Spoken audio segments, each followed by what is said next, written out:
안녕하세요. 카툰경영연구소의 최윤규입니다.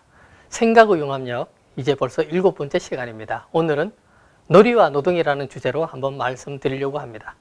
제가 어느 날 4인조 혼성그룹 헤어른 누리의 공연을 한번 보러 갔었습니다.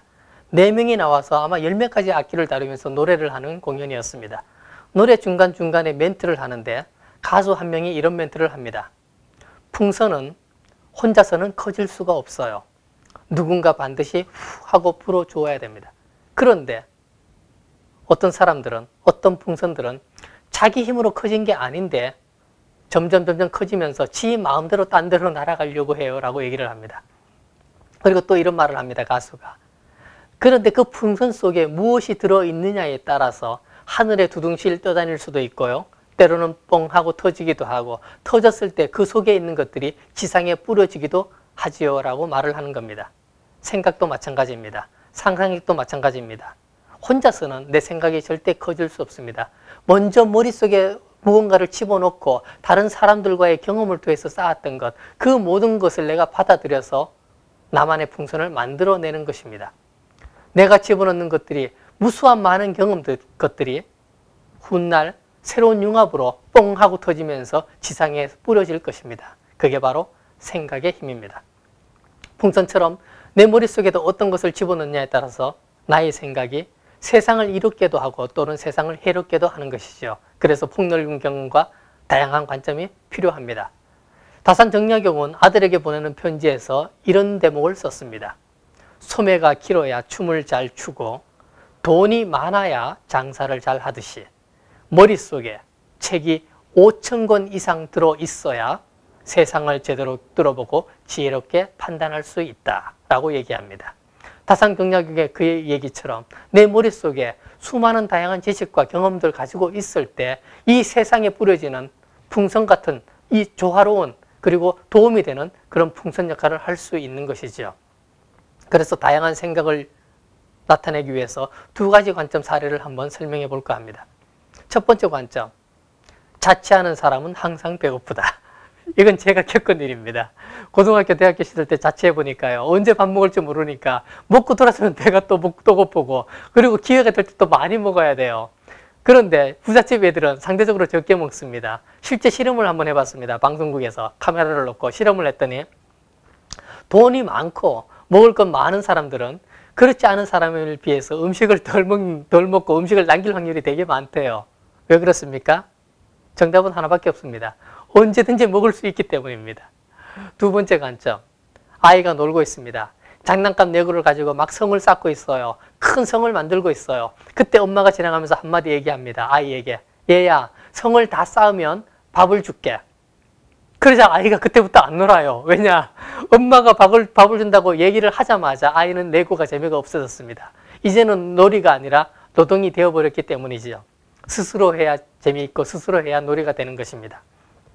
회사에서도 마찬가지예요. 등산 가자라고 하는데 자율적 등산이면 이게 놀이가 됩니다. 그러나 강제적으로 의무로 정해놓고 등산 가자라고 하면 이게 노동이 되는 것이죠. 내 머릿속에 무엇인가를 집어넣으려는 이 행동도 노동이 아니라 놀이가 되어야 됩니다. 그래야 재미있고 오랫동안 할 수 있고 사람들에게 유익을 끼칠 수 있는 것입니다. 놀이처럼 하는 것, 놀이처럼 생각하고 놀이처럼 사고하고 놀이처럼 상상하는 것, 그게 필요합니다. 오사노 마사유키는 목숨 걸고 일한다라는 책에서 이런 말을 했습니다. 창조란 것은 매일 조금씩 변화하는 습관에서 온다. 어제 못한 일을 오늘 해보고 어제 생긴 문제를 오늘 풀어보는 것이다. 어제 잘못한 일을 오늘 개선하는 것이다. 창조란 대단한 것이 아니다. 습관이다. 그래서 연습이 필요할 뿐이다. 마찬가지입니다. 매일매일 변화를 주고 조금씩 재밌게 해나가는 것. 그래서 이 창조하고 생각하는 것을 놀이처럼 만드는 것. 그걸 습관화하는 것. 그게 필요한 것이죠. 내가 놀이처럼 하는 것이 있습니다. 제가 항상 언제든지 놀이처럼 하는 것. 그건 바로 뭐냐? 자유로운 발상입니다. 그래서 많은 사람들이 저보고 하는 얘기가 있어요. 넌 말도 안 되는 소리를 해. 그런데 저는 그걸 즐긴다라는 것이죠. 남들이 미쳤다고 하든 말이 안 된다고 하든 상관없습니다. 내가 즐겁고 재미있으니까. 그래서 어느 날 타짜라는 영화를 보면서 이렇게 생각을 해봤습니다. 김일수가 이런 대답을 하더라고요. 나 이대 나온 여자야. 정말 말도 안 되겠지만 그날 집에 와서 김혜수 검색했습니다. 이화여대 나왔는지 안 나왔는지 확인하려고. 그런데 제가 확인하는 방식들은 그런 방식이 아니에요. 검색했더니 동국대 나왔어요. 그런데 제가 그때부터 김혜수가 출연했던 다른 영화들을 보기 시작했습니다. 그랬더니 또 다른 영화에서 철학가 나왔다라고 대답하는 장면이 나오더라고요. 그 두 개를 합쳤더니 김혜수는 이화여대 철학가 나왔습니다. 타짜를 만들었던 감독이 도둑들이라는 영화를 만들어서 1,300만 명이 넘었습니다. 이 영화 속에서도 그 양아치죠. 그 주연 배우는 아니지만 양아치 한 명이 나와서 이런 이야기를 합니다. 나 서울대 병원 출신이야. 그 얘기 듣고 제가 집에 들어와서 서울대 병원 검색했습니다. 왜 검색했냐? 서울대 병원 산부인과 몇 년도에 생겼을까? 최소한 이 말을 한 이 친구보다 더 빨리 생겼어야 되니까. 여러분 생각이 말도 안 되시죠? 그러나 입장 바꿔 한번 생각해 보십시오. 진정한 명감독은 그 작은 사소한 실수조차 놓치지 않는 사람, 그게 바로 진정한 명감독입니다. 그래서 저는 말도 안 되는 다양한 생각들도 이런 생각합니다. 인격을 재우는 저울은 못 만들까? 가슴에 환풍기 하나 있으면 애타고 속상할 때 그거 다 뿜어낼 수 있는데 그 환풍기 하나 못 만들까? 또 어느 날에 이런 생각도 했어요. 브래지어는 남자를 위한 것인가? 여자를 위한 것인가? 그런 고민도 해봤습니다. 그러다가 검색을 했더니 인터넷에 이런 글이 올라와 있었어요. 어떤 남자가 글을 이렇게 올렸습니다. 브래지어를 풀기만 하는 남편들은 되게 행복한 한 사람입니다. 나는 지금 브래지어를 빨고 있습니다. 말이 안 되죠? 사소하고 말이 안 되는 것. 그 모든 생각들 속에서 상상의 힘은 있다라는 것 저는 여겨집니다.